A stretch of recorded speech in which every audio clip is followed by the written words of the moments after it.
Welcome back. Guess who's back? Back again. Tell a friend. Alright, welcome back to What If Suno Married Goku Part 10. I know it's been a while, sorry for that. Started out as taking a break and then ended up with some kind of real bad medical stuff, but that aside, I don't really want to get to the detail on that.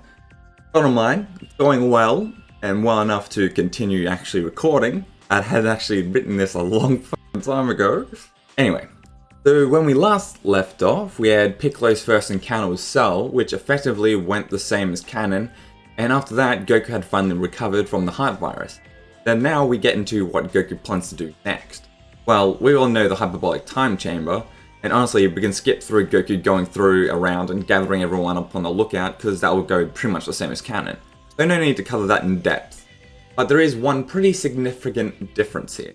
After knowing Goku intends to use a hyperbolic time chamber, Piccolo thinks he would like to as well, but also thinks this opportunity would be extended to his Namekian buddy Nail, which will also have Dende coming over sooner as well, by the way. So that the no Dragonball problem is practically solved within a day, not like it pretty much wasn't in the original series anyway. But Piccolo isn't doing this for no reason, bringing Nail over that is. Piccolo knows that Nail is practically the sole protector of New Namek, and even if it's near impossible to find thanks to the Dragon Balls, Piccolo and I believe, but I also believe Nail would also believe it'd be wise for him to get stronger than he currently is, especially since, his whole defeat to Frieza and all that. That was a cakewalk for Frieza and all. And also since, when he gets brought over to Earth to visit everyone again, he would quickly notice that everyone around him outclasses him pretty bad. And I still think that even on his own, on Namek, he'd still be training, because I feel like Nail's a lot like Piccolo in that regard. But just by himself, on a planet alone, with people nowhere near his level, compared to Earth, where there's a lot of people who are always training and constantly competing with each other, I feel like there's going to be a lot of a difference there. So with a little instant transmission, Goku does do that. And while Dende is very quickly given the Earth Guardian role, Nail is quick to learn how much stronger everyone else had gotten. And after the introduction, and them determining who's going in first, which I still would think would be the same as canon, effectively with Vegeta's impatience coming to a head, and he just decides to take it on for himself, dragging Boxer along. Still with Bulma here to give everyone who wants it a set of Saiyan armor. And once Boxer and Vegeta are all inside, all the others decide to pair up for everyone else who's going to use the hyperbolic time. Second being Goku and Gohan, obvious. Third is Piccolo and Nail. Fourth is Chi-Chi, Krill, and Amon. They're bringing in extra food to the hyperbolic time chamber to compensate for the extra time. And since Goku and Gohan going in, same mouths and all that, they can still wait for those for long enough. I feel like 3 humans is fine, easy. Fifth is Yamcha and Tien, and Suno decides to go against using the time chamber, being a bit more quote-unquote normal compared to Chi-Chi, having the whole Bulmarisms about aging. And this version of Chi-Chi cares a little bit less because she's a bit more martial arts focused. And after that, Piccolo decides to head back to Roshi's, knowing full well the androids are still heading there for Goku. Tien coming along to finally actually pick up Chaozu. Eda also decides to come along, mostly because he's worried that those at Roshi's could be in danger as they speak, but the fact Ada is going has Suno tag along too. And also Yamcha, Krillin, and Chi-Chi come for extra backup if need be. So the group heading to Roshi's is now Piccolo, Tien, Yamcha, Krillin, Chi-Chi, Suno, and Ada, whilst Goku, Gohan, Amon, and Nail chill up on the tower, whilst Bulma heads back to camp. Once everyone arrives at Roshi's, Tien picks up Chaozu and leaves, while Piccolo and the others warn Roshi about the incoming threat. And not long after that, they finally arrive, androids 16, 17, and 18 on the scene. In one of those hover cars that the Dragon Ball world just has, whatever reason with that explanation. Piccolo confronts them, bringing them with confidence as he tells everyone else to stay back, which they all oblige the Namekian. The androids, however, are as smug as ever, especially with that last beatdown. Piccolo, however, ignores their retorts and changes the location of the fight, which the androids fall for the bait and head after him, whilst everyone else stays put and watches the battle unfold from afar. And like canon, 17 decides he wants to take Piccolo down alone, which makes Piccolo very happy, and in an instant Piccolo flares right into Kaioken times 20 and darts right in front of 17's face faster than he ever could react. Fires a light grenade point blank into 17's face. The explosion creates a dust cloud that covers the entire island. Using his ki, Piccolo disperses the smoke and drops out of the Kaioken and starts comboing attacks on 17 before he got his bearing, though it doesn't take him long to do so, activating his android shield, forcing Piccolo back a small distance. 17 starts talking frantically while holding his shield up, saying that Piccolo should not be this strong. That kind of thing. Piccolo smirks again and flares into Kaioken times 40 instantaneously, and flashes behind 17, kicking right through the shield and connecting him with 17's chin, sending him flying into a nearby rock formation, obliterating it, and skidding into the dirt, and onto the beach with the waves washing over his face as 17 gets. Piccolo flies over and touches down in front of 17, once again in his base form by the time he arrives. FYI, he pulled the Goku tactic in the fight against Frieza, but he's only really using Kaioken the moment he lands a strong attack. So to be honest, he's being a little bit more cautious than Goku was in the fight against Frieza. 17 staggers to his feet, holding his arms up at Piccolo, shouting "Die" as he fires off consecutive energy blasts, aiming for the floor right in front of Piccolo, creating a smoke screen and also hoping to damage Piccolo with the explosion of the attack, while making sure it's difficult to deflect. Though it's proven ineffective as a red light illuminates in the smoke and flashes right in front of 17, still in the smoke. So it appears through the smoke, grabbing 17 by the head, throwing him into the air and firing a special beam cannon right through 17's back, which definitely took 17 by surprise. But as well as that, 18 and 16, who had been watching 17 eat shit this entire time, at this point 18 and 16 both rush Piccolo, and with Piccolo in Kaioken times 40 is able to dodge them pretty well, because at this level, Piccolo is pretty above 16 in terms of power, and especially speed. Though Piccolo suddenly gets a real bad feeling and looks over to see Cell hovering over 17's broken body. Piccolo then fires off a key burst of energy around himself, 16 and 18 back, as he shouts at Cell to get away from 17's body.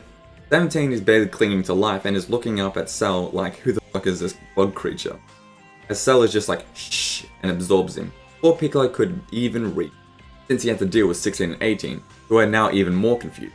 And while Cell is transforming, Piccolo basically gives them the Cliff Notes version of the situation, since they're low on time right now. Basically saying if he absorbs Android 17 and 18, Cell will be perfect, noting that he doesn't entirely know what that means.